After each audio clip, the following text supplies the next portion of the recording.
2 games. And beat nice defense there on McDaniels, who's looking for a call. Good luck. Simmons tracking it down and somehow providing a finish. Come good soon enough. Sure enough, he did. The big hit paid off.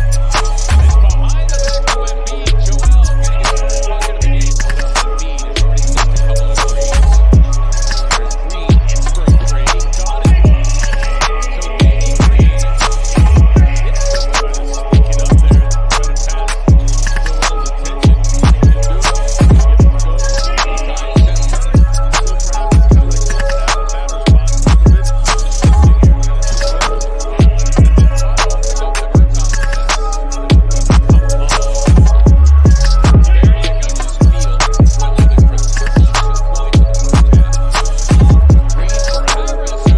up the grip contest.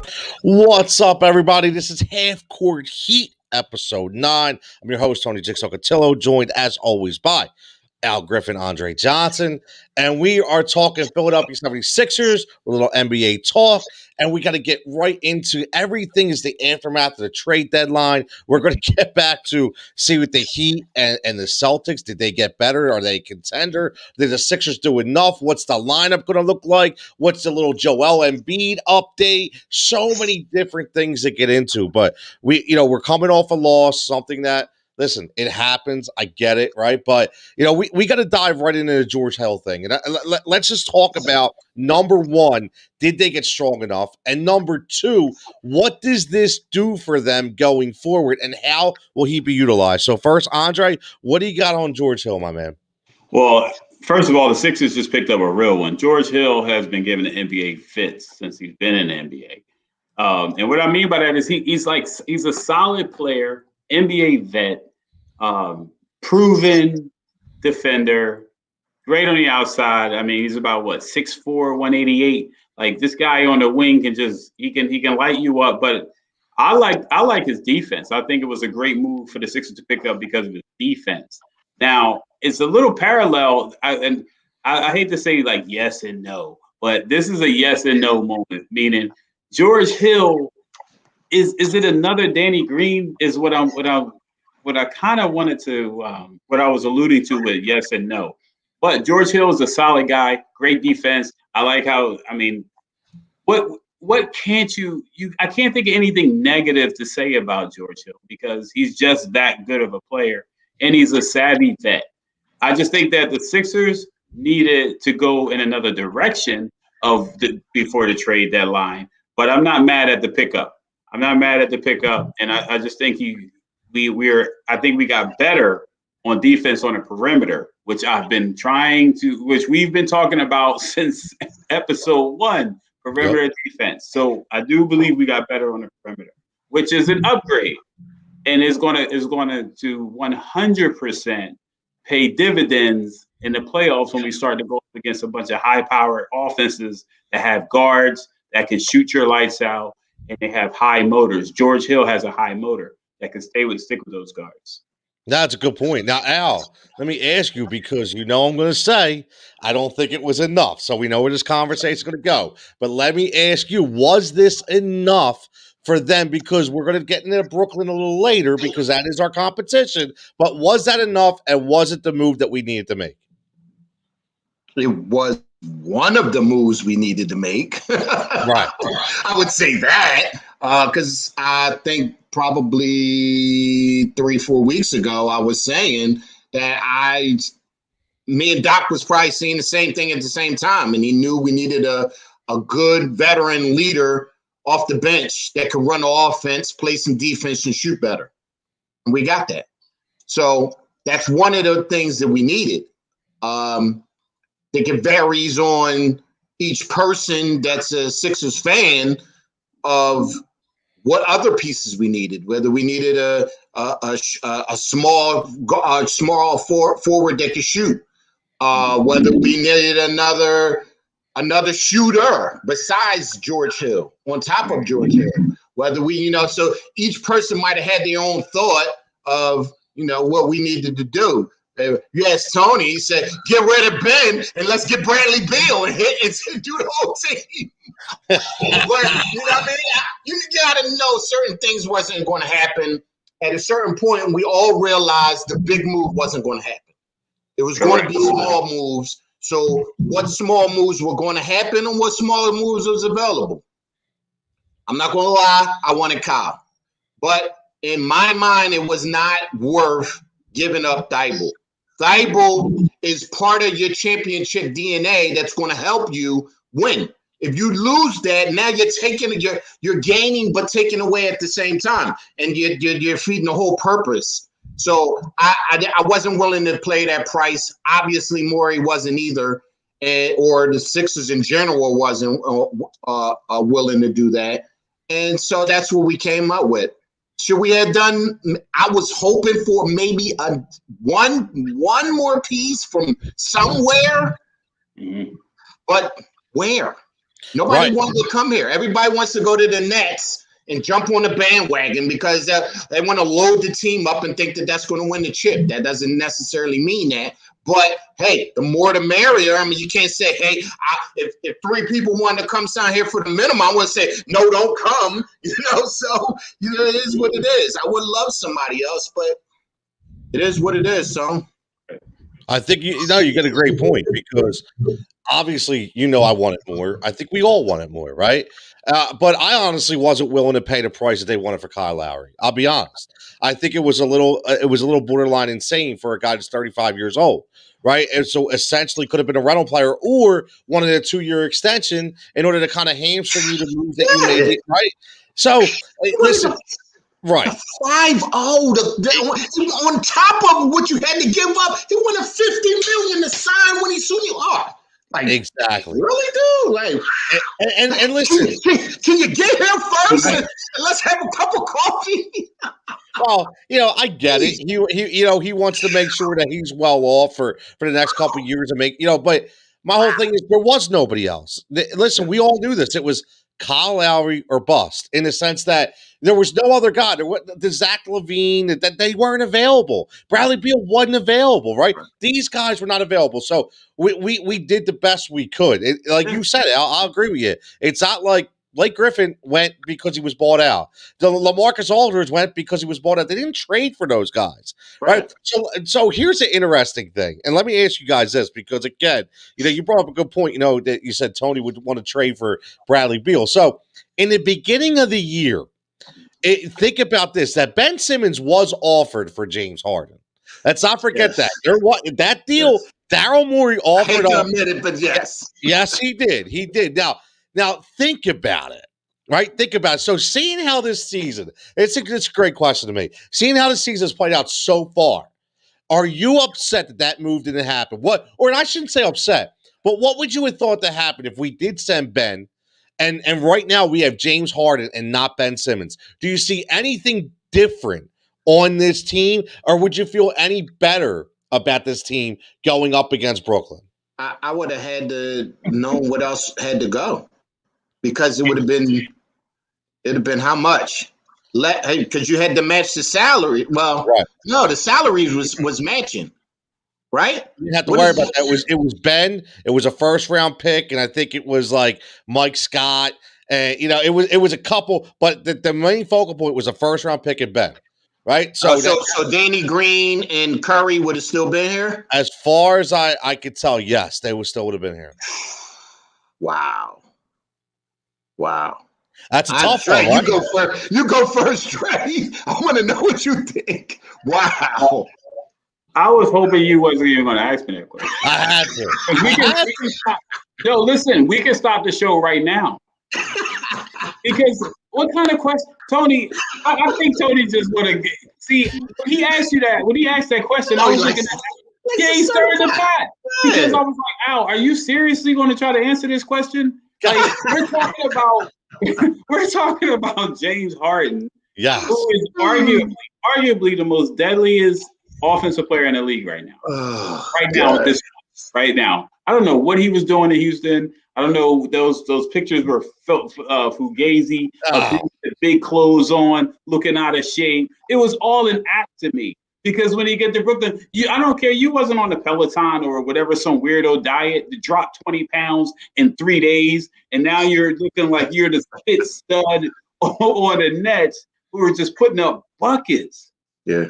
Then for James Harden, it's James Harden. As much as I love my Sixers, man, you see the banners in the back. I love them. Like, let's just be honest. Because you're talking James Harden and Embiid with a supporting cast.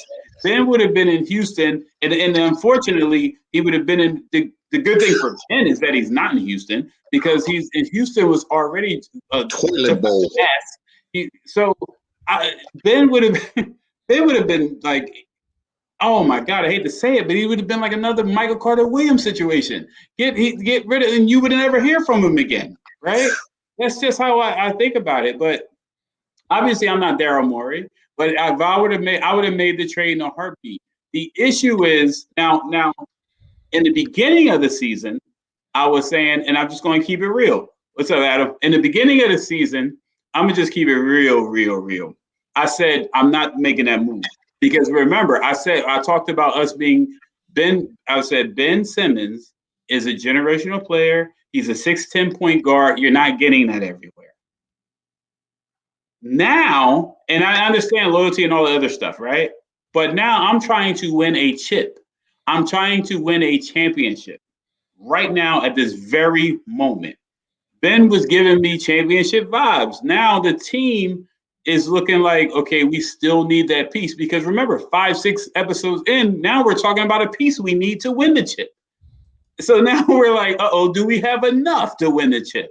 It's like we're progressing. We're going further and further and further towards what we need. And whatever happened to what we have now and how we're going to win the chip with what we have now. So, yes, right at this very moment, if Daryl Morey gets the call and say, hey, this is a swap, everybody, including the entire world, will want James Harden. Now, would they give up the farm for James Harden? No. They're not doing that because it's proven. They're not doing that. But come on, man. We're talking James Harden. We're talking one of the most lethal scorers in the NBA and ever. Possibly, I would say possibly ever. Yep. And I say that with a grain of salt, right? And I'm gonna tell you why. Because we were saying that about KD before his injury, right? We were saying that about KD. Now they're on the same team. They're on the same team. And I don't care what nobody say. I don't think they got better or worse with Blake Griffin. I still think they're the same dangerous team in the East, with or without Blake Griffin. I think Blake Griffin gives us a little more defense, but that's it. And the way the rotation, I've been watching the last couple of Nets games. The way the rotation is, should we be afraid of them or anything? No, we shouldn't be afraid because I love to see competition versus competition and grind it out, battle it out. But I got a funny feeling that this is the Sixers Nets. If Sixers Nets end up in the series, we're going to be looking at a crazy 90s type of basketball, like two juggernauts. Man, they're going to fight it out. It's not going to be blowouts and all this other stuff because the way the coaching is rotating the players. I saw James Harden one time literally flag the bench like, don't take me out. You must be crazy. See, that's not flying with Doc Rivers. That type of behavior is not flying with Doc Rivers. Yeah, but you can't get upset at that. The guy's a competitor, right? The guy's a competitor. And here's the thing. You mentioned defense. And I know Al is not going to like this. And me and him are going to battle about this. But it's not just Al. I've seen people out there tweeting about, the Nets don't play defense. Listen. This is the regular season. If you for 1 second do not think that the Nets are going to pick up a defensive mindset when it comes to the playoffs, you're out of your mind. Okay, because I remember not so long ago when everybody said James Harden doesn't play defense. Well, guess what? When he was balling out on defense for Houston when they were in the playoffs, he was blocking shots. He was getting guys on the baseline. He was taking charges. It's a different element. So that's the issue, right? The issue is they add Blake Griffin, who's a better defender. They add LaMarcus Aldridge, who for all the people that say LaMarcus Aldridge can't – listen, he's not here, or I say he's not there to be a stud.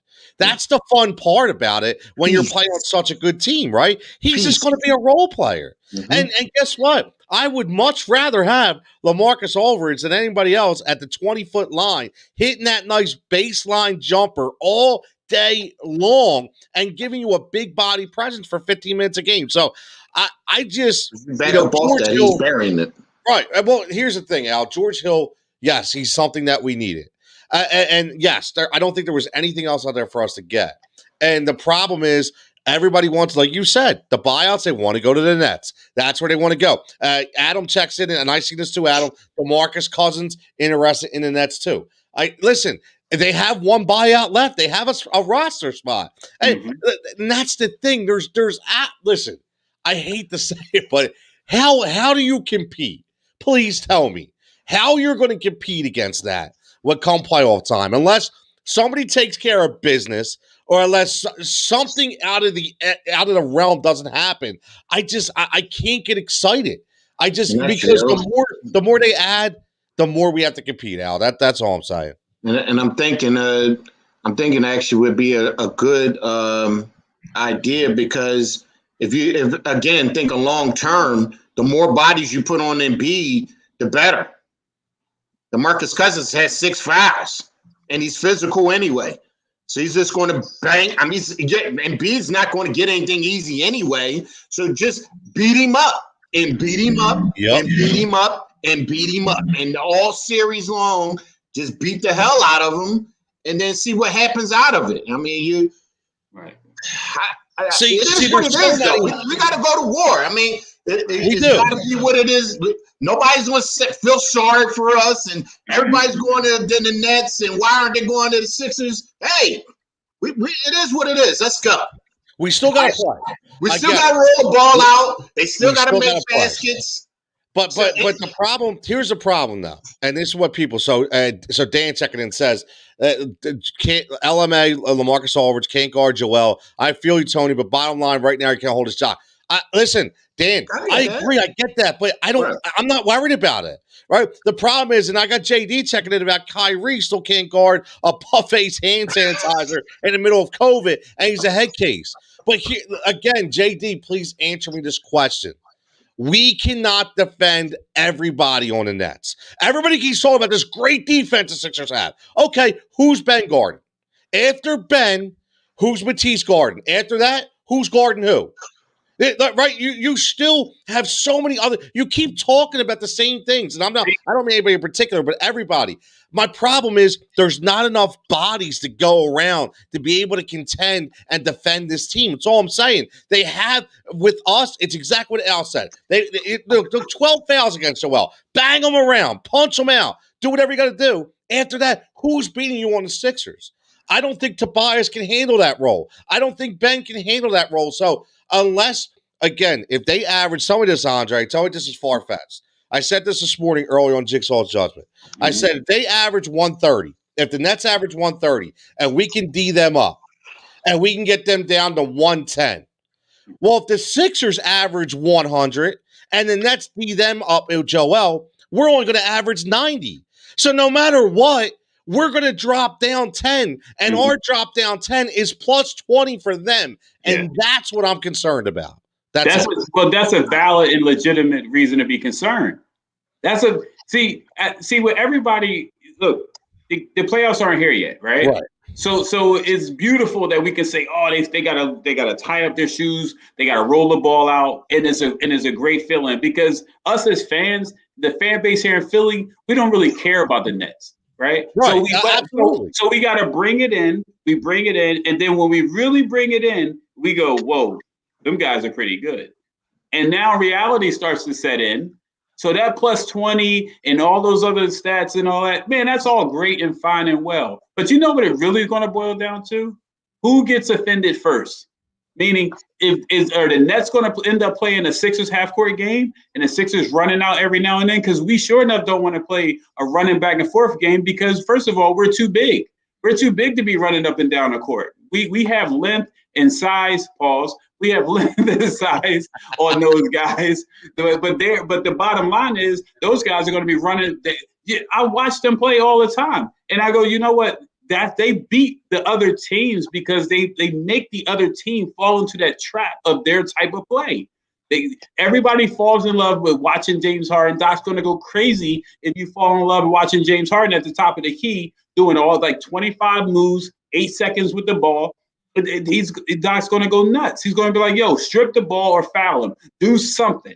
Don't let the guy just lower everybody to sleep and then just kill you with the left. See, to me, you got to fix those type of issues. The small things got to make the adjustments, because don't think for a second that Brooklyn is not looking, going, yo, first of all, we need to take their heart by getting number 1 in the East, because they're gunning for that. Don't get that twisted. They're gunning to be number 1 in the East. We're just fending them off and the only way we can fend them off, obviously, is by winning. So because the East is being shaken up really crazy. So like right now, if this playoff started today, we're not even playing the Celtics anymore. We're playing the Heat. Mm-hmm. We're playing Miami. Miami's sitting at number 8. The Celtics at 500 is trying to creep and play a little better. The Celtics did us a little favor the other day by beating Milwaukee. Milwaukee to me is fugazi. Yeah. And I don't even think Giannis is just another topic for another show. I don't think Giannis is even the best player on the team. I think it's Middleton. And then it's Drew, probably. Because that 1 and 2. Anyway, that's a whole other situation. My thing is, bro, the Nets matchup.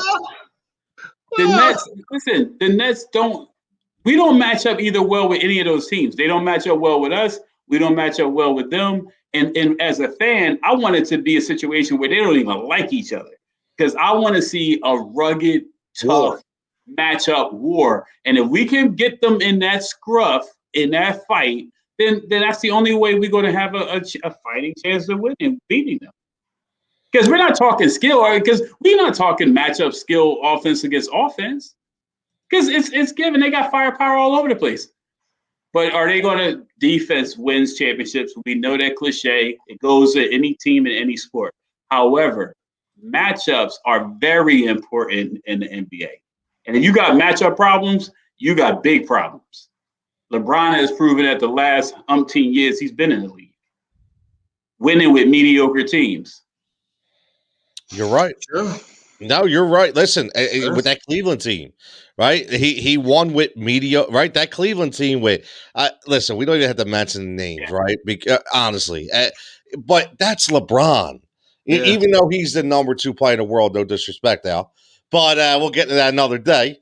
Number 2 player behind Jordan, by the way. Who's won? Michael Jordan. You said all time. You mean all time? I meant all time. I'm sorry. I meant all time. My bad. I know my man is hurt. I know my man is hurt and all, but gosh, what is he, 5th now? What's going on? Well, actually, he's number 3 on my list, but we'll get into that another day. I don't like. But let's get into something. We got tons and tons of comments. I'm sorry, man. I'm sorry. What Dan says, what are y'all going with team stacking up to stop the MVP? Absolutely. Rich says that was ridiculous. He's talking about the trade for Kyle Lowry. Matisse Maxey, 2 firsts plus Lowry, 1 of the 3. I think it was a 2-year deal, but I'll tell you what, even if 25 each, 3 or 4, ain't no way in hell. Can you imagine? Been 37 years old. We're paying them $25 million. No, we can't do it. Vinny says, I still think there's a strong chance Ben still gets moved in the offseason. If Ben is passive in the playoffs, he's out of here. I don't know about that. Listen, I think in a way, Vinny has a good point. I'll tell you why. Because seeing as though Daryl Morey wasn't able to make that move, he is going all in with what he has. So this is going to, So this is going to be the best shot. There is going to be no more, what can we do better? You have what you have. And if it proves not to be enough, Morey could think, all right, well, you know what? Ben's giving me everything he has. It's still not good enough. The only way we get better is if we move Ben for somebody else. I'm not saying it's going to happen. I don't want to get into a big conversation about, but all I'm saying, Vinny, is I think that you have a little bit of a point there, something that could be definitely thought about. You got a valid point, bro. Yep. Yeah, I mean, because this postseason is going to tell a lot and what happens in the offseason. It's going to be a telltale sign, man, because Daryl Morey, smart. He's a smart dude. He knows what's going on. Let's see. We got Vinny also says, is the Sixers defense good enough to keep the Nets in check? The Nets are good enough to dictate the style of play against the Sixers. It's an interesting matchup. Yes, it is. Our boy Mike checking in all about Heat Ratio Sports. Nothing but the best takes. None of these networks are touching this stuff. My man, Mike, as always. Appreciate you. Love it, man. I love it, Mike. He also mentioned DeAndre. Yes, that's another thing. DeAndre Jordan still with the Nets. No mention of him ever. Well, You're right. Well, yeah. He's there, but not there. But you have Jordan and Aldridge, right? I mean, you got two. You really two good big guys, right? Jordan isn't going to give you 30 minutes, but if you got DeAndre Jordan giving you 15 and Aldridge giving you 20. I tell you what, man, that's a pretty good combo right there. Just saying that's a decent combo. I still take Joel all day, but I'm just saying it's still a good combo, right? So it makes me think of the matchup, right? So first of all, let me let you finish. I can't wait till this series, dude. When this series comes. Go ahead, Tony. I'm excited. I can't wait, man. So I would see that's what I said. The small things we got to figure out, right? So when the matchup happens and we got and the Nets have 6, 12, 18 fouls to get on Joel, right? Mm-hmm. So here's the thing. That also dictates the flow of the game. If they get in foul trouble early and they're in the penalty quickly, it's like, I mean, don't get me wrong. We're not talking strategy, but that's an excellent strategy. Unfortunately, you got to do what you got to do to beat the Nets. My biggest fear is the teams that we have to beat to get to the Eastern Conference. Because if we beat those teams to get to the Eastern Conference and they beat us up getting there and we're battle bruised getting there, we're not going to stand a chance against a high-powered offense. If we just think about that. Definitely got to take care of business quickly. We got to take care of business fast and healthy because, but so does Brooklyn though. I mean, so does Brooklyn because we have to get there. If we play Miami right now, Jimmy Butler's going to go off. I'm going to tell you that right now. He's going to go off. He has this whole personal thing with the Sixers. We're still going to win. I'm not saying that the Miami Heat can't beat the Sixers in a 7-game series. That's not. But they're going to give us. They can give us fits. They can give us hell all day long. And now we're tired, bruised up, whatever. We get into round 2. Now we're in round 2.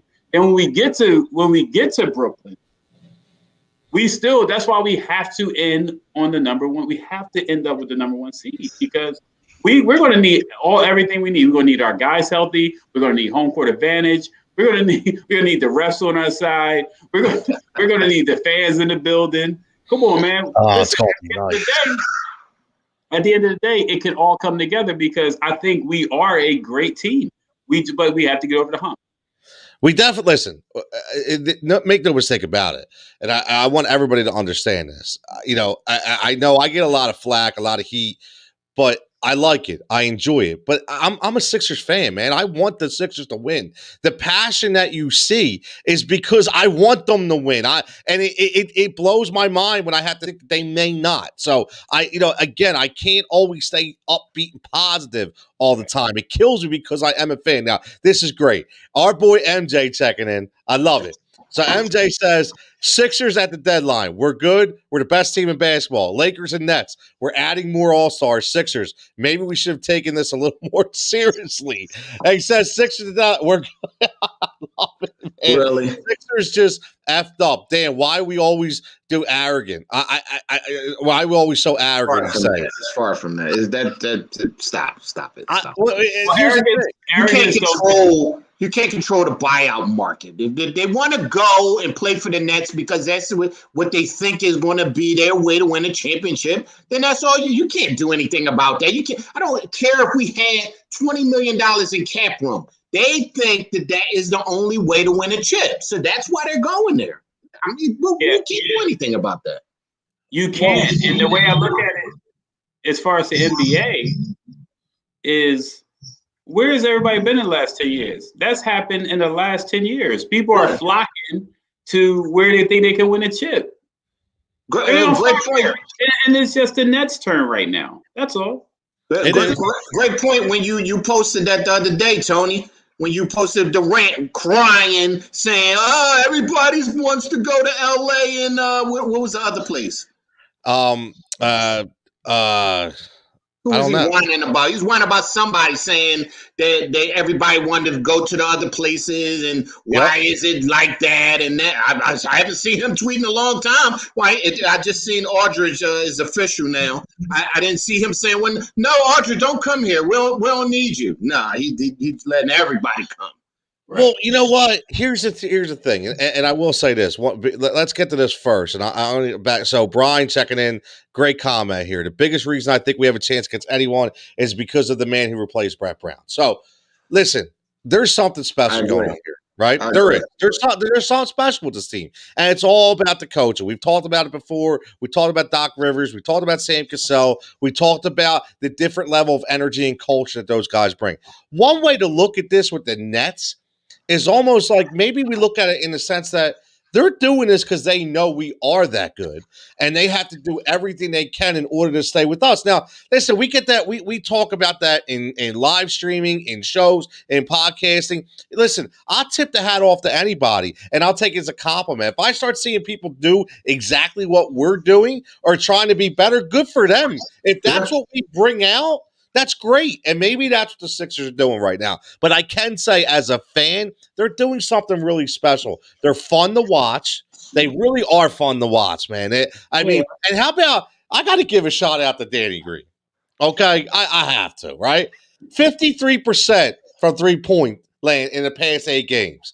But my man's bringing it, okay? So I know, listen, again, what have I always told you guys? I love to eat crow if it's in a positive mindset. I love it. Please keep it going. Listen, trashing him all season. They've been trashing him. I mean, all season. And then when, of course, typical Philadelphia, when somebody is doing good, they don't want to say, "Oh, I was wrong."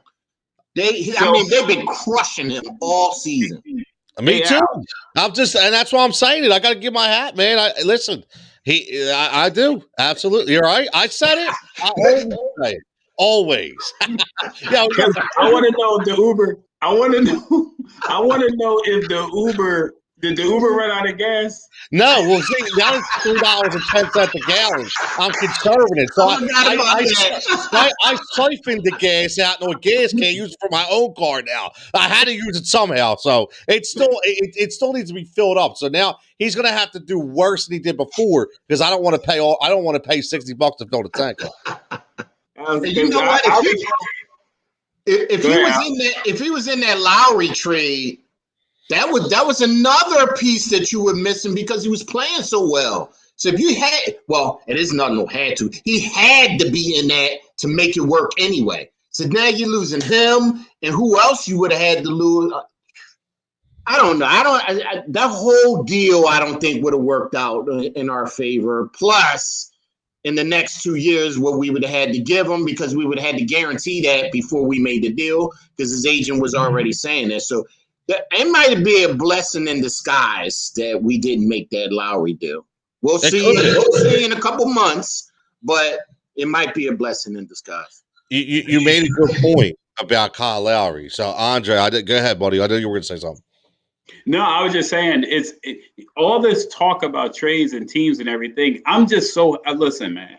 Like I said, no matter what we talk about, I'm a fan first, right?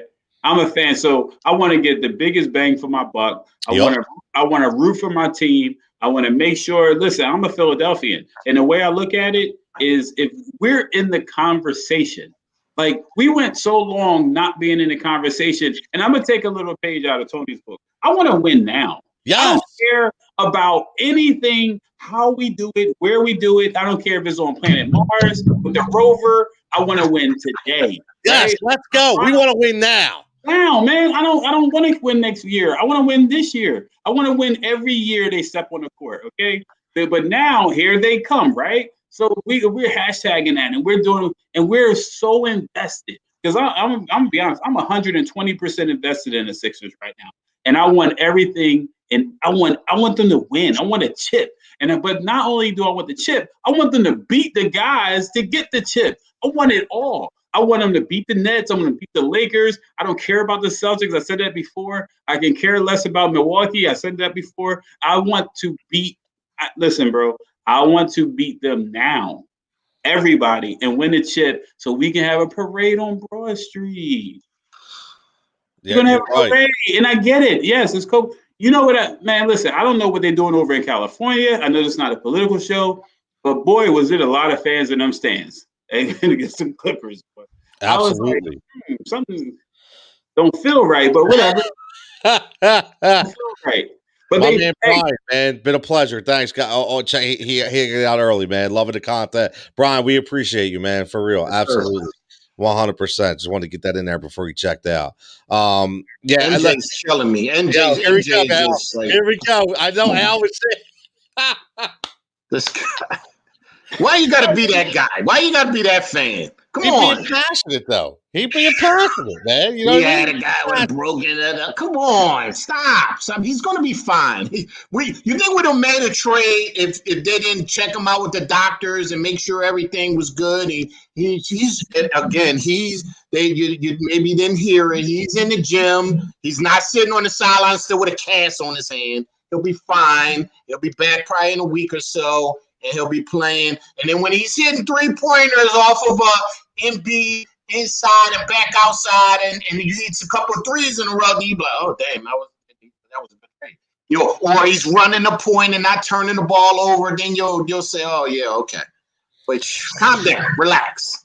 So, see, our man JD Checker says, stop it, Andre, not the dark side. I told you that just someone address that. Listen. Again, the bench, okay, I guess he wants us to address the bench, but here's my issue. The bench at Brooklyn's a lot better than the bench in Philadelphia. All right, so again, and we're only talking, what, guys, 7, 8 guys deep tops in the playoffs. So, that technically means that does Korkmaz even get any clock in the playoffs? Yeah. Right. I think he has to. Where does he fall? You got to figure him in there somewhere. The last 2 games, he's been extremely quiet. I don't know why, but he's been very, very quiet the last couple of games. He's not even attempting a whole lot of shots the last couple of games.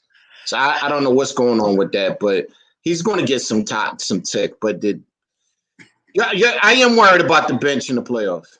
Yeah. Vinny said JD isn't watching the Nets, and it shows. Yeah. I love the back and forth, man. This is what Jigsaw loves. I love every minute of it, man. I think we got to find out what Korkmaz we're going to get, man, because we get hot Korkmaz. If we get hot off, because when Korkmaz is a streaky shooter, he's already proven that throughout the course of the season. If he's hot, he's hot. And then even when he's hot, though, he'll throw up a 3-pointer. You'd be like, yo, why'd you shoot that? Air ball, miss everything. But if you get bad Korkmaz, we in trouble. You're right. Right. The elephant in the room is Mike Scott. Yeah. Jesus Christ, dude. I tweeted the other day, I want him to keep shooting because that's the only way. He can't be out there and not shooting. He just can't be out there and not taking attempts, but he's shooting air balls. He's shooting bricks. One time he shot the ball, didn't even hit the rim, hit the backboard. I mean, dude. Well, he's giving us nothing. Nothing. No toughness. Ugh. I don't think that's in the room anymore. Because I got a funny feeling going into the next couple of games, B-Ball Paul probably going to be taking them minutes. A lot of people are saying that on Twitter, and I'm seeing it on Facebook. But the problem is, without another big man, you can't put him as a starter or a lot of minutes because Scott can't even handle what's the name last night, because he's 7 foot. How you gonna have B-Ball trying to defend somebody being a rookie? So that's the problem. Yes, I would love it in a perfect scenario, but you can't have him playing centers. He can't even handle his role of just coming in contributing. How is he going to be able to be physical with anybody? So at least Micah's going to be a little physical more than Paul. So that's the problem with that. I would love to. We had another center, but well, see, here's the thing, though. I mean, let's look at the role that Mike Scott's been playing. Like Mike Scott, the last couple of games he's not even playing at the center position. Like he's in there as a center. Right. But then he's always on the perimeter, or he's always 15 or 16 feet away from the basket. Like he's not in there banging with the big guys. I haven't seen Mike Scott in there banging with big guys since probably the beginning of the season. So I'm saying big ball. I'm saying Paul because of the offense. I think I can trust him more for a bucket or two more than a Mike Scott. Yeah, that's all I'm saying. We're talking about the MVP of the G League, which is not the NBA. I get all that, but we also talking about somebody who can get on the court and score the ball. Think about what you're saying, though, that we had to rely on a rookie to give us more than a veteran. Just think of that. Just think of that in general. That's not a good thing. No, that's never a good thing. This isn't. Yeah, this is never good. This ain't Magic Johnson or Michael Jordan. This is not a good. It's not a good thing at all. Well, the point I'm making is that when, first of all, Doc is real strategic when he put Mike Scott in there anyway. If the Sixers ain't up by 13, 16, maybe just trying to keep, hold on to the score, hold on to the lead or whatever. If you put Paul in there and change up the flow of the offense, you never know.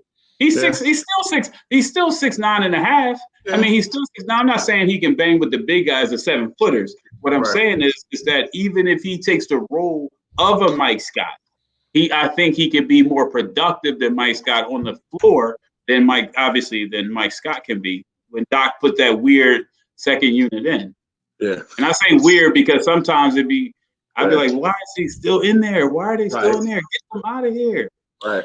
So that's a good segue into how this lineup is going to look when George Hill gets back and healthy, returns to the floor in about a week or so.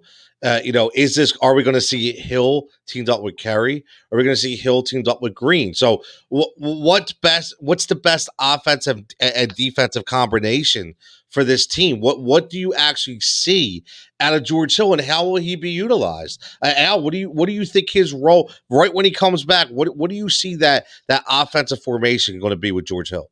First of all, we're winning. We're the first in the East with our starting lineup. We don't touch the starting lineup. You bring him off the bench.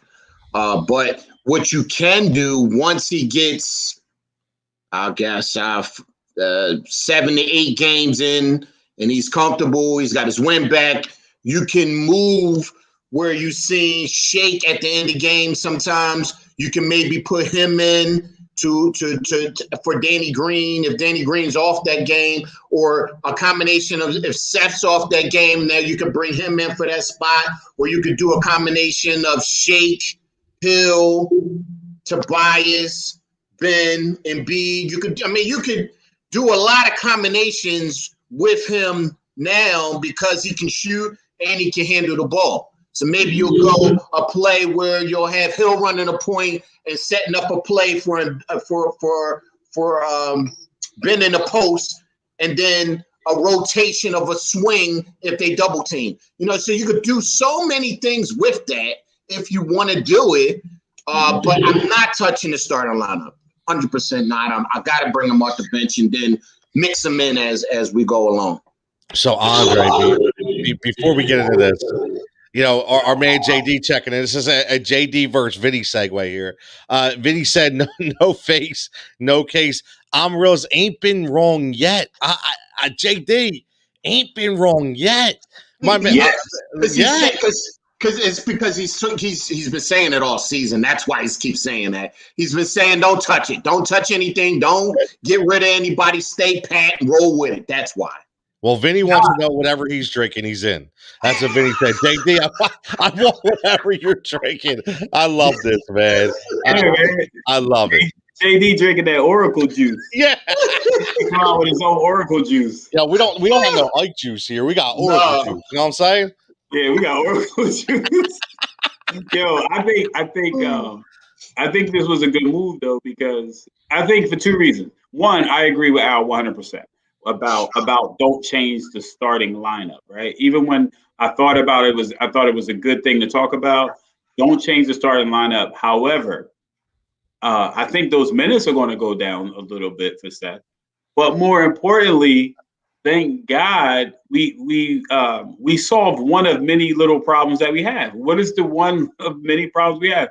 We have an issue on playing perimeter defense, and we also have an issue of giving up big leads when we put the second unit in. Mm-hmm. So George Hill is going to be hopefully that consistent player that can keep the pace and can still be a threat on offense. Now, the other thing to Al's point, why we shouldn't, because at first I'm gonna be honest, I was the person saying, "Man, we should put Hill in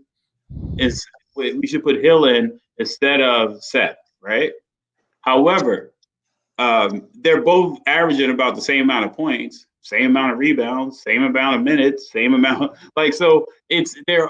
I think Seth is averaging about 12 points a game, and Hill's averaging about 11 points a game. So you're not really getting anything different as far as offensive production.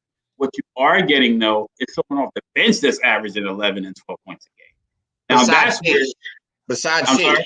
Besides Shake. Yes. Aside from Shake, but then you can put Shake, but you can play off. Shake can play off ball where he's more comfortable and natural if Hill's playing a point. So 100%. Now here's where it gets crazy. Maxey's probably not going to see the floor unless we're up by 20.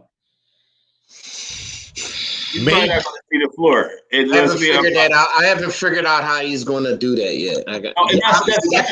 That's why he's the coach. He gets paid the big bucks to figure it out. Yeah, and that's cool though, because I think that pays dividends big time as for Maxey in the future. Because think about it, you're in practice with George Hill, veteran, Danny Green, veteran.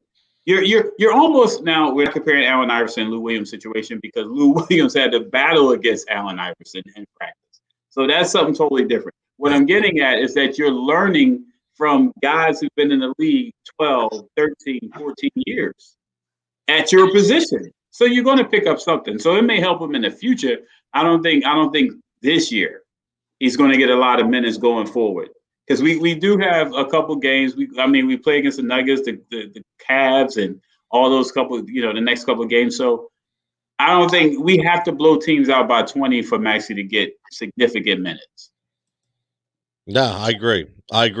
So the one thing I think we can all agree on is I don't really think it matters when the playoffs come, right? So we're not worried about Tyrese Maxey. That's not who we're worried about. No. Dan says, I forgot Shake. So he's saying Shake Hill, Matisse Howard starting 5-9 deep in the playoffs. Again, is there a buyout guy as well that we may be able to add?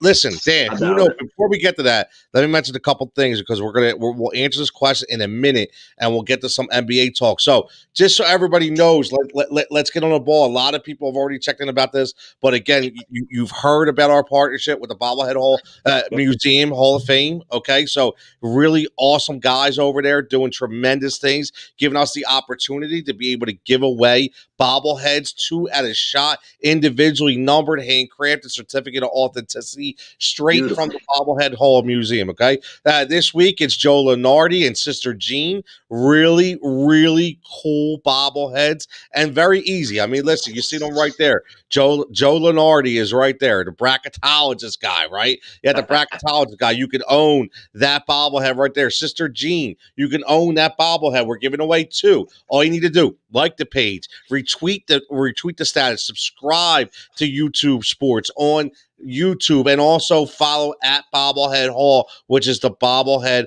Hall of Fame and Museum. The other thing I want to mention, and this is kind of breaking news, a little segue into this week.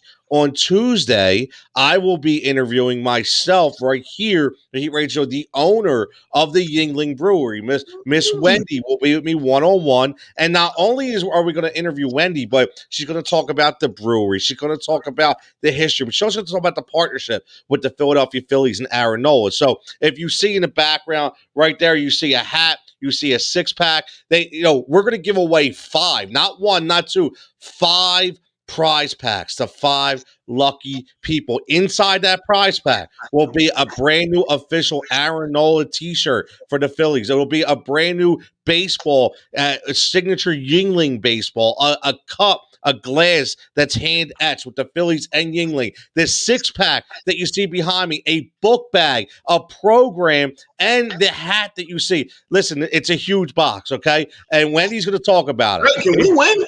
Yeah, everybody get at it, man. Let's go. Everybody get at it. Listen, everybody's going to be, there's 5 of them, right? So, we're and again, this is just the beginning. We're looking towards the future as well. So, we're going to be doing more and more things with Yingling in the future. I already know that. So, Wendy's going to grace herself with her presence. Fantastic lady, man. Tons of knowledge. I can't wait to break it down with her. So, we're Fin live Tuesday. It'll be uploaded. We're not going to go live. We're going to record it, but you'll be able to see it Tuesday on the YouTube page. But to get back to where we were at, let's talk about the buyout market before we talk about Miami and Boston. And the only reason why we're going to talk about them because they did make some moves. Okay? The buyout market. Al, is there anybody that you could foresee that potentially could be a buyout opportunity for the Philadelphia 76ers? No. I mean, I just was looking at my phone and my phone buzzed, and I was wondering what was something breaking, and that was Drummond. He's official a Laker now, so that's official as of like 2 minutes ago. So now Drummond's there. There's the other guy, I forget the guy's name. He chose to go to San Antonio as a buyout. He got bought out by somebody. He went to San Antonio. I don't know what's going on. Nobody has you haven't even heard a rumor that somebody might think about coming here. I don't know what. I mean, it is what it is. It's not. You think if you would have got bought out, it's probably already happened already. So I don't think it's going to be any more people getting bought out. I can't even think of anybody that could possibly get bought out. I actually thought it could be JJ before they traded him. Yeah. So once they traded him, you ain't go trade for him and then buy him out. Kins would have just bought him out, and then that would have been it. So I wish I knew one person that we could get that could be a buyout, because I definitely would have thought about it already, and I would have threw it out there. But I have no. Everybody's saying Boogie. I don't know. The Boogie could be a head case, dude.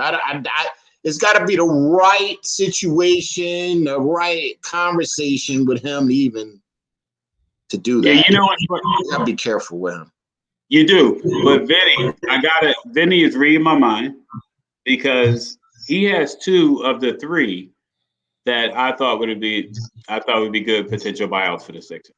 I had Otto Porter on my list for a potential buyout, and I also had Boogie. But I also had a guy that I still can't figure out what he's doing and why he's not on the floor as much as he need to be, and that's Hassan Whiteside. What is going on? Because first of all, when he was in Miami, right? He was a problem. He's still a problem. He needs to get on the floor, because I'm thinking Whiteside on the Sixers under the tutelage of Doc Rivers. Come on. Yeah. He could turn them into a monster. That's an interesting one. Very interesting. I'm like, Hassan Whiteside, why? Like, even when the Sixers played against him, I'm like, yo, this dude, they kept taking him out the game, and every time they took Whiteside out the game, we went up by another 7 or 8 or 9 points. But when he was in the game, we were limited between the minutes. We were going 2-3 minute stretches without even scoring. So I'm like, yo, hopefully they be looking for this guy. But Vinny hit it right on the mark. I had Otto Porter, and I also had Boogie. You can't miss. One thing is, with the team that's constructed now, anybody they add like that, like a Whiteside, a Porter, and Boogie, you can't miss. You can't mess that up. You still think about the teams we got. We still got Ben and Joel and Harris and Seth and all. You bring in one of those guys, it just makes our team stronger. That's a good. I like that. Those 3 were the top 3 I had. I like looking at Porter. Porter's making $28 million this year, so that's a hell of a buyout if they buy him out. He got a heck of an agent. Damn, wow. $28 million for Porter? Yo, Brother, listen. I'm an advocate of the players getting paid. So listen, he got a great agent, bro. I'm with you there. He got a great agent, getting a hell of a great commission too. Got a great That's agent. what I'm talking about. $28 Man, that's million. crazy. But That listen, don't faze me. I would love. If he making $28 million, I'm doing an Al and Tony right now. Yeah. I would love to see Whiteside here. I think it would be a great signing. I do, because it emulates exactly why I wanted Aldridge here. I think it's a really good, another big guy that we can have, that we don't have to worry about. So I think it's huge. Now let's finish on this, because I know there's a lot of people out there, and I don't want to really get into I don't think Boston really got that much better, because I don't know if Fournier is going to equate for them, because listen, they have a lot of guys that are ball dominant on that team, right? So you have Fournier. He's not going to be able to be the player he was in Orlando. So he's going to kind of take a back seat to Brown and Kemba and Tatum. So I'm not sure. But Miami, I think, is very intriguing. Because Oladipo, if he's healthy, right, and he can play up to the level that we know he's capable of. You remember on this show, I was one guy who said that the only reason why I wasn't about Miami is they would have to try too hard, because it was only Jimmy Butler, right? I like Tyler Hero. I just didn't think he was at that point to step up. But now they do have a legitimate number 2 guy if he can stay healthy and get back up to that Indiana level. So I want to ask you guys, what do you feel as though they are a serious contender? Because right away everybody's like, oh, Heat. I'm not saying, no, we're taking them right to the top, but I really do think they are a serious threat, more than they were 2 weeks ago. I can tell you that. I'll be quick with this. They have become, with the addition of Oladipo, they have become, every year there's a team, and we mentioned this on previous shows, every year there's a team that the top-notch teams just don't want to play. It's like we know we're better than them, but we don't want to play them because they're going to give us problems. They're going to give us issues. We may even drop a game or two, against them. So, but Miami has officially become the team that no one wants to play. And in my opinion, I think they just got better than Milwaukee. Oh, without a doubt. So that's better than Milwaukee. So, and I'm just talking. Obviously, I'm just making that comment because of record wise. That's all. Because like I said, I think Milwaukee is fugazi to me. But they have officially become the team that you don't want to play in the playoffs, because that's the team that we mentioned earlier in the show that will beat your team up. You're going to win a 7-game series, but what is it going to cost you to get to that second round? And Miami's that team you don't want to play. You don't want to see Miami in a dark alley. I tell you that. No.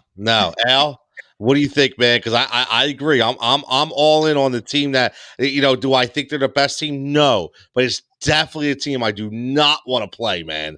Definitely do not want to play. I'm going to stay consistent. I never really was an Oladipo fan myself. Okay. So I'm not going to switch off of that now because he's on Miami. I've never been a huge fan. Obviously, he can ball, but that injury, I still have not seen him get back to that. Right. They're a drive and kick, share the ball team. Yeah, that's not his game. So they're going to have to switch the offense when he's in there. I don't know if he's going to play in the second unit so he can do more of his own thing, but he's not a catch and shoot. He's like create and shoot. He's off the dribble, but he's not them. Jimmy does Jimmy things off the post, off the drive and kick, off the whatever he wants to do. But that's the only person that does that on Miami. So if they're both on the court at the same time, and you got your shooters, what are they going to be doing if Oladipo is going to be trying to do his thing, which he tries to do? So he's going to have to change his game, or it's not going to work at all. Because why you got all those shooters if you're not going to give them the ball? That's why they are dangerous more to me. That's why they've always been dangerous, because you got to stay with the shooters. And if you can't stay with the shooters, they're going to murder you unless they have an off night. And then you got, what's the name in the middle, grabbing rebounds and getting him the ball sometimes. And then Jimmy off the driving kicks and alley-oops to forget his name. But come on, I don't know how it's going to fit. So that's my thing. I seen it. I was like, interesting. Obviously, they stole him. I mean, it was a highway robbery. But how's it going to fit? I think you mentioned about what his capabilities are, and I think it's interesting because what I originally thought was same thing. He's definitely not a shooter; he's a scorer, right? Wow. Oladipo's a scorer, but what he is going to do is give the Miami team a little more space than they had with just Jimmy. Now it's another guy to worry about, which makes a guy like Tyler Hero and Kendrick Nunn that much more deadly.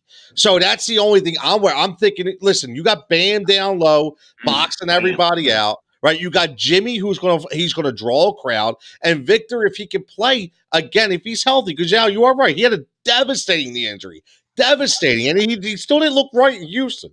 He didn't look himself, right? So, but if he can come back, he's going to draw a crowd, and it's going to leave Hero wide open on the outside. It's going to leave Kendrick Nunn wide open on the outside.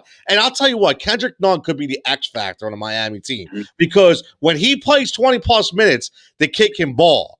They kick him ball, and he's been lights out. So that makes him a pretty formidable team. So I'll still stick with it. That's the team I don't want to play, Andre. They better enjoy him while he's there because he's out of there.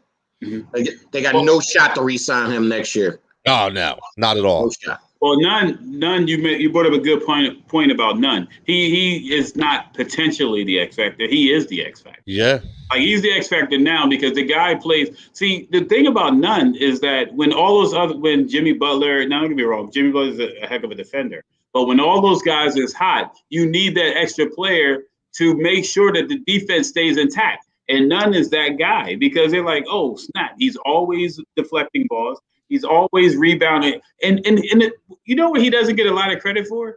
He's always in the mix. Yep. Like, for instance, for loose balls, diving on the floor, his hustle plays. And that's to me, is an X factor on any team. You know, that and we know we mentioned Mike Scott. Mike Scott does that a lot. Like this, he's a hustle. That's why he's still on the team. Because he hustles and he jumps, he gets loose balls. He fouls when he needs to foul. You need that scrappy player. You just need that player. And Nunn is one of those type of guys. He's not too scrappy, but he's definitely an X factor now. And that's what makes Miami a little more dangerous to play. And again, the other guy we never even talked about was Goran Dragic, right? A guy. So that's what makes that Oladipo trade that important because Pat Riley got Victor without giving up any kind of backcourt depth, right? So now you got Dragic too coming off the bench, right? They're a pretty strong team. No, it's not Pat Riley. It's Houston's GM. He needs to be fired on the spot, dude. What are you doing? You didn't get anything in that deal. At least get none. Like you get none in the deal. Like, all right, I'll do the deal, but I'm gonna get none. They got Kelly Olynyk. Kelly Olynyk. They got KO, man. They got KO. Come on, man. What is he doing, dude? Like, how is he still having a job? I don't know, but I don't know either. I know one thing. That Pat Riley, that man. Guy, his winning just runs in his veins, man. Just runs in his veins. He's a legend. Yeah. You'll do it for what? I'll send a contract right over to you. I'll send a plane. I'll send a plane for you now. Vinny says the Heat went off the three-pointer last season, and now they're one of the worst three-pointer shooting teams in the league. Their young players benefit from lack of pressure in the bubble. Interesting point. Well, that is a great point. I agree with that. Good point, Vinny.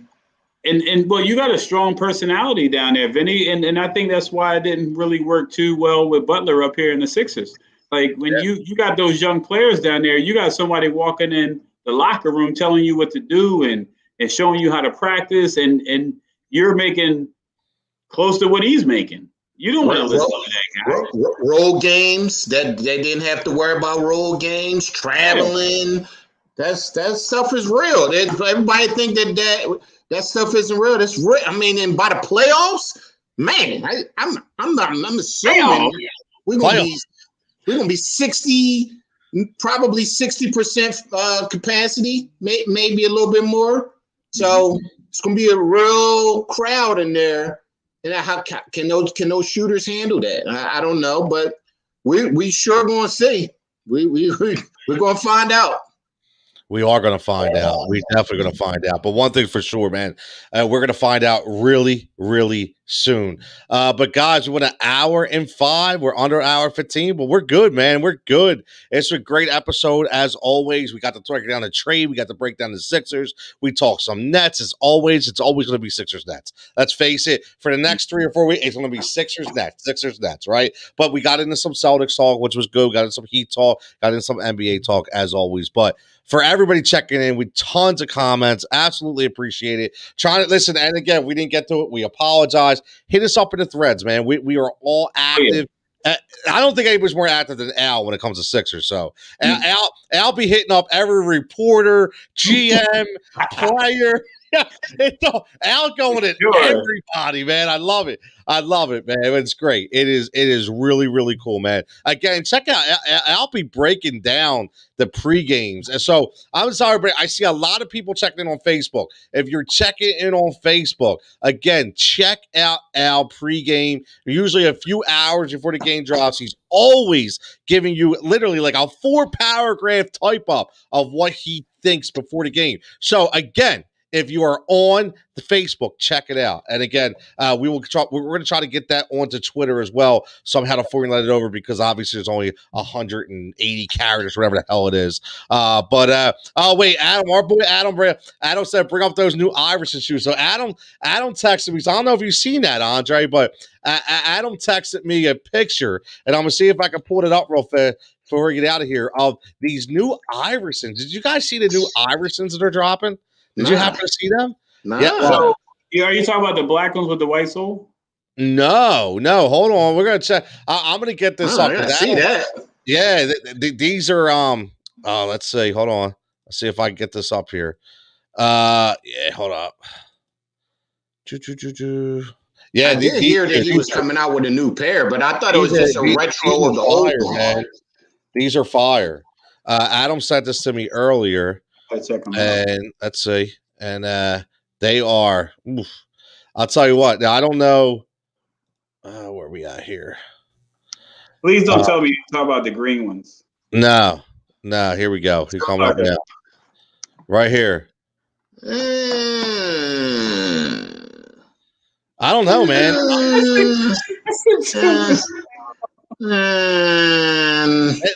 They got a little Phoenix Suns color in there. Hey, Al, you can all you want, but if they send me a pair right now, I'm wearing them.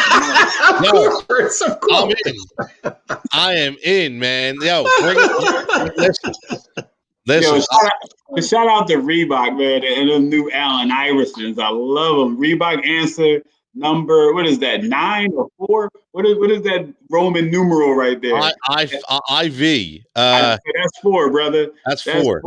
Yeah, that's Reebok answer 4. Motorsport. I like it. Reebok. Yeah, if you check it in. Now, I'm going to clip this piece right here. I'm going to at Reebok. Reebok, I wear a size 12. Al, you might want to put your size out there. You got 11. I wear a size 11. Ooh, I got a nice fit that can go with those, too. Yeah. I like that, man. Got the little strap up the top. Okay. Oh, yeah. Yeah, we got to try to make that happen, man. Shout out to who said that? That was Tony. Adam said that. Adam. Man. Yeah, he I go, had today about that, man. Hey, JD, I know you keep saying they're weak, but they're not, man. Hey, listen. You say what you want about being weak. They're not weak, and I'm a sneakerhead just like you. Because they're not Nikes. That's why. That's what it is. They ain't Jordans, JD. They ain't Jordans. That's what it is. Now, that's JD. Spoken like a true Clemson guy. Yeah. If that was Georgetown, if he was a Georgetown guy, he'd be like, "Oh man, those things is incredible. I can't wait to get a pair." Spoken like a true Clemson guy. That is too funny. That is too funny. But yo, yeah, we're gonna work on that Reebok thing too. What the hell? Why not? We'll Why see if we not? can get yeah, man. Why, 10, 11, 12, man. We're off the that should be easy for them, Very man. easy. Very easy. 10, Why 11, not? 12. It's only 3 boxes. Yeah, that's it. That's it. Our boy Dan says he wants anomaly kicks, man. Hey, We gotta let's get some get it. anomaly kicks. Yo, there you go. I gotta bring them back out. Hey Dan, just so you know, I had them with Vans. They were custom. I gotta bring them back out. Oh, see, now we're talking, man. Now we're talking. But yo, listen, as always, everybody, thanks for checking in. Hit that subscribe button, hit the notification bell, give us those follows on social media. They mean more than you ever know. And keep up with the contest. We're gonna have some posted every day. Every show's mentioning it. Keep up. I want to send as many bobbleheads and prize packs from Yingling as possible. They're stacked up in my garage, and I want to get them the hell out of here. So and with that being said, as always, for Andre, for Al, for Tony, for the whole Heat Ratio Sports Network, everybody stay safe, stay healthy, and we will catch you next week.